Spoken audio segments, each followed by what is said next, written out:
हम खबर आपको दें यहाँ कि सिक्योरिटी फोर्सेस का खैबर पख्तूनख्वा के मुतादिद इलाकों में ऑपरेशन किया गया है। ISPR के मुताबिक भारतीय हिमायत याफ्ता 34 फितनाल खवारिज के दहशतगर्द जहन्नुम वासिल कर दिए गए हैं। आपको अपडेट करें कि सिक्योरिटी फोर्सेस का खैबर पख्तूनख्वा के मुतादिद इलाकों में ऑपरेशन किया गया है। ISPR के मुताबिक भारतीय हिमायत याफ्ता 34 फितनाल खवारिज के दहशतगर्द जो हैं उन्हें जहन्नुम वासिल कर दिया गया है। मजीद तसला जानते हैं ब्यूरो चीफ तारिक अजीज से। तारिक अजीज, बताइएगा इस कामयाब ऑपरेशन के हवाले से। ISPR के मुताबिक सिक्योरिटी फोर्सेस से बड़ा एक इंतहाई कामयाब ऑपरेशन किया है, जिसमें सिक्योरिटी फोर्सेस की खैबर पख्तूनख्वा में इंतसाद दहशतगर्दी से जो है ये ऑपरेशन 3 से 15 अक्टूबर तक मुख्तलिफ जो है इलाकों में किया गया है, जिसमें 34 खवारिज जो हैं हलाक किए गए हैं। शुमाली वज़ीरिस्तान के इलाके असपुर में खुफिया इतलात पर कार्रवाई की गई। शदीद फायर के तबादले में 18 खवारिज हलाक हुए, जबकि जनूबी वज़ीरिस्तान में ऑपरेशन के दौरान 8 खारिजियों को जहन्नम में वासिल किया गया, जबकि बन्नू में ऑपरेशन के दौरान 8 और जो है खारिजियों को हलाक मौके पर तय किया गया। इस मौके पर जो है पाक फौज का सिक्योरिटी फोर्स में कहना था अज़्म इस्तेहकाम के तहत भारतीय हिमायत याफ्ता खवारिज के खिलाफ तमाम कार्रवाइयाँ जारी रहेंगी और पाकिस्तान अफवाज किसी किस्म की जायत का मुकाबला करने के लिए तैयार हैं। ये एक बहुत बड़ी कामयाबी थी। इन 13 से 15 अक्टूबर के दरमियान जो 34 खवारिज हलाक किए गए हैं, जो कि हिंदुस्तान स्पॉन्सर्ड थे, और ये तमाम ऑपरेशन खुफिया बुनियाद के ऊपर, इतलात की बुनियाद के ऊपर किए गए। जी अच्छा तारिक, देखा जाए तो बड़ी अहम कार्रवाई की गई है। 34 भारतीय हिमायत याफ्ता दहशतगर्दों को जहन्नुम वासिल कर दिया गया है, लेकिन यहाँ पर अहम सवाल तो ये उठता है ना कि ये दहशतगर्द कहाँ से आ रहे हैं, उनकी पुष्ट पनाही कौन कर रहा है? यकीनी तौर पर ये जितने भी जो खवारिजी हैं और जो दहशतगर्द हैं अफगानिस्तान से आ रहे हैं। अफगानिस्तान की सरजमीन हमारे खिलाफ इस्तेमाल हो रही है, और आपको याद होगा पाकिस्तान ने बारहा ये अफगानिस्तान से अफगान तालिबान हुकूमत से मुतालबा किया है कि आप अपनी ज़मीन को हमारे खिलाफ इस्तेमाल ना होने दें, और हमेशा उनसे उन्होंने एक वादा किया और कहा जाता है, लेकिन हमेशा पाकिस्तान के खिलाफ जो है अफगानिस्तान की सरजमीन इस्तेमाल होती है, और दहशतगर्दों के वहाँ पे महफूज ठिकाने हैं, महफूज पनाह गए हैं, वहाँ उनके पास असला है, तो तमाम जो है ये अफगानिस्तान से ही किया जाता है।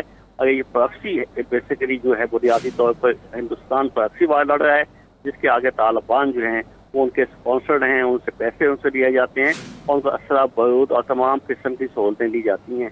जी अच्छा तारिक, ये जो ऑपरेशन किया गया है, क्या ये ऑपरेशन इंटेलिजेंस बेस्ड था या दहशतगर्दों की मौजूदगी की इत्तला के जरिए ये किया गया है? जी बिल्कुल, पाक अफवाज जब से ये अफगानिस्तान और पाकिस्तान के बॉर्डर पर झड़पें शुरू हुई हैं, पाक अफवाज हमेशा चौकन्ना रहती है, हर किस्म का जो है मुकाबला करने के लिए हालात का वो तैयार रहती हैं। ये जो 3 ऑपरेशन किए गए हैं मुख्तलिफ मकामात के ऊपर बनी शुमाली वज़ीरिस्तान में, बन्नू में, ये मालूमात की बुनियाद पर किए गए हैं। पाक अफवाज के पास उनके पास सारी मालूमात थी कि पाकिस्तान के खिलाफ जो दहशतगर्द सरपैकर हैं वो कहाँ कहाँ हैं, उनके ठिकाने कहाँ पे हैं, तो उनकी जो महफूज पनाह गए बनाई हुई थी और जहाँ पे वो छुपे हुए थे, तो ये जो मालूमात की बुनियाद पर ऑपरेशन किए गए हैं, और जिसमें बड़ी कामयाबी हासिल हुई है पाक अफवाज को। जी अच्छा तारिक, ये भी बता दें कि ये दहशतगर्द किस इलाके या ग्रुप से ताल्लुक़ रखते थे, क्या इनकी शनाख्त हो चुकी है? जी बिल्कुल, ये शुमाली वज़ीरिस्तान के जो इलाके असकों में खुफिया इतलात पर जो कार्रवाई की गई है, इसमें जो 18 जो है मुख्तलिफ हैं, ये तमाम अफगान तालिबान हैं, उनके ही सहूलतकार हैं, जो अफगान तालिबान हुकूमत को जो सहूलतकारी देते हैं। ये तमाम वो ऐसे लोग थे जो वहाँ से अफगान बॉर्डर क्रॉस करके आए थे, जिनको रोकने की बारहा कोशिश की गई। ठीक है तारिक, आप हमारे साथ ही मौजूद रहिएगा। इस वक्त दिफाई तज्जियाकार अहमद सईद मिन्हाज साहब ने हमें ज्वाइन किया है। अहमद साहब, बहुत शुक्रिया आपके वक्त का। अहमद साहब, क्या कहेंगे, बड़ी कामयाब जो है वो ऑपरेशन किया गया है पाक फौज की जानिब से, आप क्या समझते हैं कि ये जो कहा जा रहा है कि ये भारतीय हिमायत याफ्ता दहशतगर्द थे, इस हमायत के हवाले से आप क्या कहेंगे? भारत का क्या इस हवाले से मौक़िफ़ होना चाहिए? देखिए, ये जो मारे जाने वाले दहशतगर्द हैं जो आज सुबह फिर दोबारा इन्फिल्ट्रेट कर रहे थे अर्सफल फाटक के अंदर, और उनको वहाँ पे एंगेज किया गया, तफसीलात आ रही हैं, लेकिन हैवी लॉस इन्फ्लिक्ट किया, क्योंकि हम बेसिकली जो तालिबानी रजीम है उसके ऊपर उस तरह से डिपेंड कर नहीं सकते ना। ये बड़ा अजीब सी बात है कि आप कल सीज फायर की बात कर रहे हैं 48 आवर्स की, और अब जो है वो इस तरह की दोबारा से हरकत इन्फिल्ट्रेशन की है, लेकिन इसमें एक चीज बड़े वाज़ेह तौर पर नजर आती है जो मैं समझता हूँ कोई कोई भी एक एनालिस्ट जो बात कर सकता है इसके ऊपर कि अगर कल उन्होंने इसको सीज फायर की बात की और आज इन्फिल्ट्रेशन करवाई है वहां से, तो इसका मतलब है कि वो डबल गेम प्ले कर रहे हैं। वो जो दुनिया और कतर और सऊदी अरब की तरफ से स्पेशली जो प्रेशर है और रशिया और चाइना की तरफ से प्रेशर है, तो उन्होंने इनको इन्फिल्ट्रेट कराकर शायद ये बावर कराने की कोशिश की कि इनके ऊपर लीवरेज नहीं है और ये लोग खुद वहां पे छुपे हुए और हमारी सपोर्ट नहीं है, क्योंकि हम तो जो है वो सीज फायर के पीछे गए हैं 48 आवर्स की, लिहाजा वाई शुड बी कि उनको इन्फिल्ट्रेट हम करवाते। तो अपने जिम्मेदारी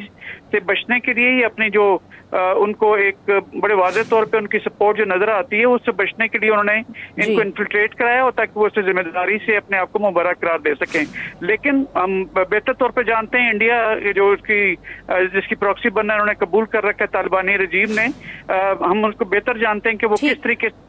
ठीक है अहमद सईद साहब, आप हमारे साथ ही मौजूद रहिएगा। एक और हमारे पास बड़ी अहम खबर है, उसके हवाले से भी हम आपसे जानना चाहेंगे। आपको बताएं कि अक़वाम मुत्तहिदा की रिपोर्ट में अफगानिस्तान में फितना खवारिज और अलकायदा की मौजूदगी के नाकाबिल तरदीद शवाहिद जो हैं वो भी मंजर आम पर आ गए हैं। अक़वाम मुत्तहिदा सिक्योरिटी काउंसिल को पेश की गई रिपोर्ट में अफगानिस्तान में दहशत गर्दों की मौजूदगी पर तशवीश का इजहार किया गया है। इस हवाले से आप क्या कहेंगे? देखिए, पाकिस्तान ने और दीगर ममालिक ने इंडिया और अफगानिस्तान का जो गठजोड़ है और इसके साथ साथ BLA, BRA और TTP का जो ये दो स्टेट एक्टर्स और दो नॉन स्टेट एक्टर्स जो इनका गठजोड़ है दुनिया के सामने है।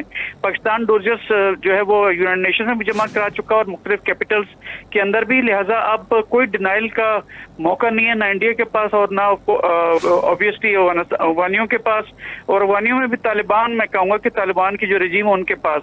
तो लिहाजा अगर वो अपने आप को लीवरेज के तौर पर दहशतगर्दी की कार्रवाइयों को अपने मनवाने के लिए लीवरेज इस्तेमाल करना चाह रहे थे, तो उसमें भी उनको नाकामी का सामना करना पड़ा।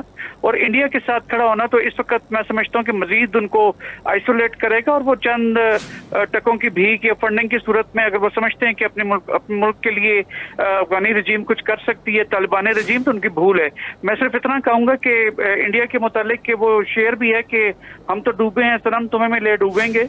तो जिस तरह से उनकी एक इंडिया स्पॉन्सर्ड गवर्नमेंट थी बांग्लादेश के अंदर, नेपाल के अंदर, उसका हशर जो है उन्होंने देख लिया। इसी तरह से अब तालिबान रजीम जो है उनके खिलाफ वहाँ के लोकल्स जो हैं वो खड़े हो रहे हैं कि 5 साल हो चुके जंग बंदी हुए हुए, और तालिबान ने अफगानिस्तान को उसी जगह पर पहुंचा दिया जब 1979 ऑलमोस्ट ये जब इस तरह की चीजें हो सकती।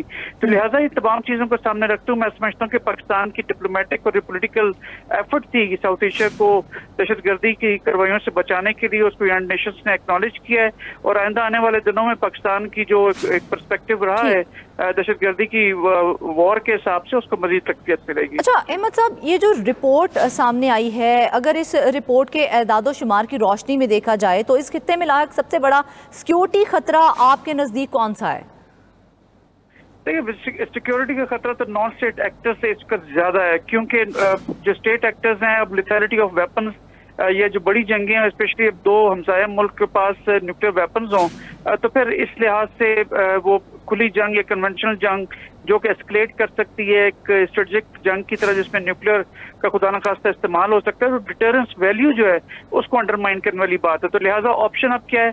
5th जनरेशन वॉरफेयर, जिसमें इंफॉर्मेशन का वॉरफेयर है, जिसमें प्रोपेगेंडा वॉरफेयर है, मिस इन्फॉर्मेशन वॉरफेयर है, और last but not the least कि आप टेररिज्म को ऐसे जो अनकन्वेंशनल तरीके हैं उसको इस्तेमाल करते हुए अपने पॉलिटिकल एंड्स को अचीव कर सकें। तो इसका सबसे बड़ा खतरा प्रोपेगेंडा वॉर से है, और उसके साथ साथ फिजिकल अगर देखें तो नॉन स्टेट एक्टर्स से कि जिसमें दहशतगर्दी की कार्रवाइयां इस सिलसिले में हो रही हैं। लेकिन अहमद साहब, जिस तरह से नाकाबिल तरदीद शवाहिद जो हैं वो मंजरे आम पर आ गए हैं, तो अलकायदा और TTP जैसे ग्रोहों के जो तरबियती मराकज़ हैं उनका खात्मा किस तरह से मुमकिन है? क्या समझते हैं आप? देखिए, पाकिस्तान के जहाँ तक एक सॉवरेन स्टेट होने का ताल्लुक है, हॉट परसूट के ऑपरेशंस पे बिल्कुल हम लोगों ने भी किए भी हैं, बिकॉज एनफ वाज एनफ। कब तक हम अपने शहीदों की लाशें उठाते रहेंगे? लेकिन चूंकि right of self defence article 51 UN charter के तहत पाकिस्तान को डू दैट, और इसमें पूरी दुनिया इसको एक्सेप्ट करती है। और अब तो मुझे बिल्कुल वाज़ेह तौर पे ये भी लगता है कि जहाँ ये सपोर्ट करते हैं वहाँ इनको डिसऑन भी करते हैं, ये तालिबानी रजीम है। तो लिहाजा अब यूनाइटेड नेशंस के फोरम के ऊपर जब इतनी बड़ी बात हुई है, तो मैं समझता हूँ कि दीगर ममालिक के साथ like minded state, specially led by the United states, ایک आर्टिकल 51 के तहत इनके खिलाफ एक ऑपरेशन होना चाहिए जिसमें ना सिर्फ पाकिस्तान के अफवाज एयरफोर्स का रोल हो बल्कि दीगर जो लॉ इन्फोर्समेंट जो एजेंसीज हैं उनका रोल भी इसमें डोमिनेंटली होना चाहिए। तो लिहाजा पाकिस्तान ने भी जो कार्रवाई की है आर्टिकल 51 के तहत की है, जो हमारा राइट ऑफ सेल्फ डिफेंस है, क्योंकि हम मजीद जो है मुतहम्मिल नहीं हो सकते कि पहाड़ों में छुपे हुए लोग आके हमारे मासूम शहरियों को शहीद करते रहें। जी ठीक है। दिफाई तज्जियाकार अहमद सईद मिन्हाज साहब हमारे साथ मौजूद थे। सर बहुत शुक्रिया आपके वक्त का। इसके साथ साथ तारिक अजीज हमें अपडेट कर रहे थे। तारिक बहुत शुक्रिया।